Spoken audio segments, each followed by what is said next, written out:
Welcome to another episode of Wine and Design. Really excited to be at Bar Helix, probably the sexiest wine bar in the city of Denver and probably the Rocky Mountain region if you want to go that far. Here with the owner, somm, good friend of mine, Kendra Anderson, and we're here to have some fun today. Yeah, let's drink. Absolutely. So since we always talk about wine and design, what are we drinking to start? So we're drinking a wine I've been crushing hard on the last few months. This is the Cruse wine company. It's Valdiguié, which is a variety that's mostly known from the Rhone Valley. Okay. He's really into doing those grapes in Napa Valley instead and has a very cool way of expressing the wines in that terroir. Yes, I've never heard of that grape, and I know I studied wine, not nearly as much as you, but you've gone deep. I'll have you as the hostess of this fine establishment. Port. So for those who don't know yet, Bar Helix is in the RiNo area of Denver. Really cool, hip, funky arts warehousey district. And Kendra opened this place 2-3 months ago. 4 months ago. And 5 days, roughly. You know, not that I'm counting. Not that you're counting. Well, cheers. Cheers. Ooh. Yeah, right? Ooh. Kind of dirty. Yeah. A little naughty. How did I know I was going to go there in this conversation? That is a beautiful wine, and it doesn't taste like a Rhone Valley wine, in its sort of typical expression. Yeah, I think what we see with this wine is similar things that remind us it's old world, super high acid, really juicy, but then you get, I think, a good amount of fruit. So it's a little bit more friendly for the person that perhaps is not as comfortable or like nerdy about wine or those varieties. So someone comes here and you give them this glass and they order what with it? For me, I think the best thing to eat with that would be our burger. We've got a super juicy, like meaty burger. It's got caramelized onions, it's got candied bacon, it's got pimento cheese, all the things. This place doesn't suck. Basically everything that she puts out on, so she's also a trained chef as well as a trained somm. So you got the best of both worlds. Yes. I've had your food, it's amazing. Yes. I just like to eat, what can I say? And one of my favorite things about the way you position this restaurant is it's like hashtag, and I can't say what it really means because sexy AF. You can do the math on as that, yeah. And this place is really just like, it is a seductive, dim, dark, kind of cool place that you just want to lounge on, bring a date.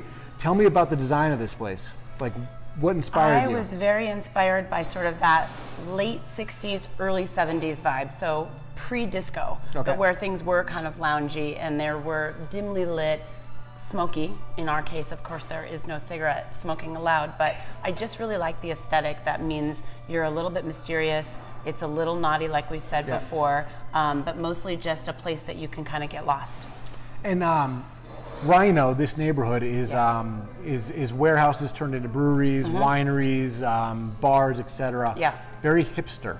How does this fit into the hipster part or not? I would say on the verge of fitting in. So Denver has grown and developed tremendously in the last 15 or 20 years, and even the last few years we've seen, I think you've been here that long, right? A tremendous maturation of the people who live here, the neighborhoods.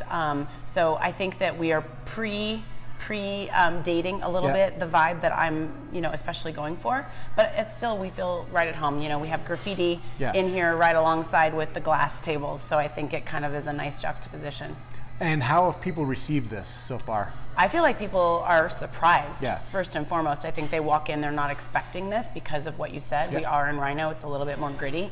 But I think at the, as soon as they get over the initial surprise, they're like, wow, holy shit, I like it. It's really cool, a cool vibe. Yeah, I brought, our company came down here for a happy hour, and we might have spent a little bit of money here. We might have ordered a lot of wine. Some of our designers had never had as good of wine as you served us that day. They were floored. Granted, I'll take that. Thank you. They were very happy. We had those little deviled eggs things that you have on. Those are very popular here. And it just really, it was a cool place. And for anyone who's ever known you in this industry, this just fits so well with your personality. People do say that. Yeah, it's true. It is a wine geek's paradise, yet you don't have to be a wine geek to appreciate it. I think that's the perfect way to describe what I was going for. I clearly wanted to show my passion and my love for wine, but yet everyone is welcome, no matter if it's your first glass of wine or your millionth glass, right? So there's something for you, and I hope we'll make you, have a memorable experience regardless. All right, so you already said burger and this wine. Yep. Not adding another wine to the perspective, but tell us one dish that we have to order when we are staying here after happy hour. Oh boy. Naughty waffles. Naughty waffles. Not to keep using the word naughty, but we created this dish. Yeah.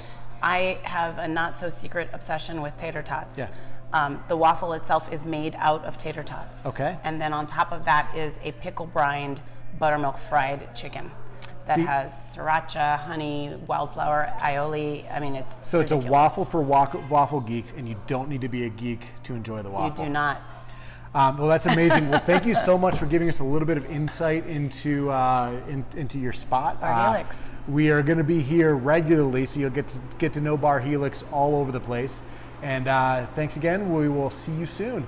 Thank you.